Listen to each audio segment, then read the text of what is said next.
Here's my problem in all of this.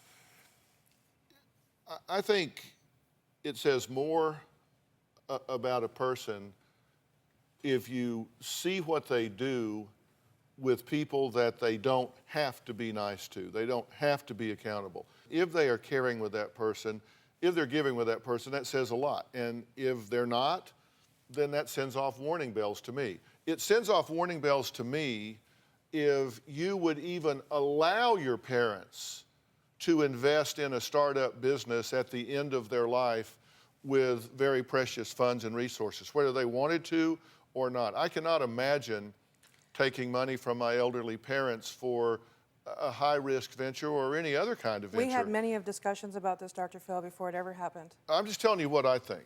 This is just my problem. I think that was it because you manipulated them? I don't know. I think we kind of, when somebody gets to be less able to take care of themselves, I think we kind of enter a fiduciary role where we have to put their interest ahead of our own and say, look, I can do this and come up bust and bounce and start again. You, on the other hand, have no ability to generate new money, so the money you have is the money you have. If it's gone, you can't replace it. Based on that alone, I think people doing business using assets of elderly parents or family members is really not a good idea. I just have to tell you, I just think that's not a good idea. If you lose that money, and you did, then their ability to replace it is zero, correct? I mean, you can roll your eyes. I'm just asking you the question. The point being, this was all part of our conversations before it ever took place. And right. I definitely talked to my dad about it. I've made him payments every month. My mother went down to the bank. She did her thing. Whether it got paid or not was on them. I did hand him the money. I made him cash every month.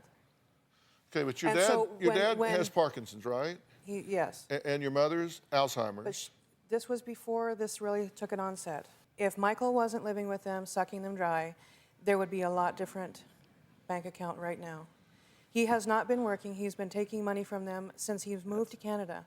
There has never been a time that he hasn't done it in his life. I'm not saying that, and I'm going to talk to him about that in just a minute, tell him what my problem is on this side of the room. But he needs to get a life and leave them alone. But I'm asking you, do you agree, in retrospect, as you say, 20/20 hindsight, which I don't think took hindsight to know at the time, if you just think about it, but nonetheless, do you agree in retrospect that this was not a sound decision on your father's part?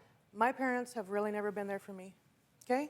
So this was one of those moments that I thought I was finally going to have a relationship with my dad. So when he offered to do this stuff, I felt really special. Okay. I felt like this is actually something we can do together, and I was getting him okay with his medication and his health. And I thought for sure that this was a good idea at the time, but now I don't have any of that. I have nothing. But you agree now that it wasn't a good idea? I do now.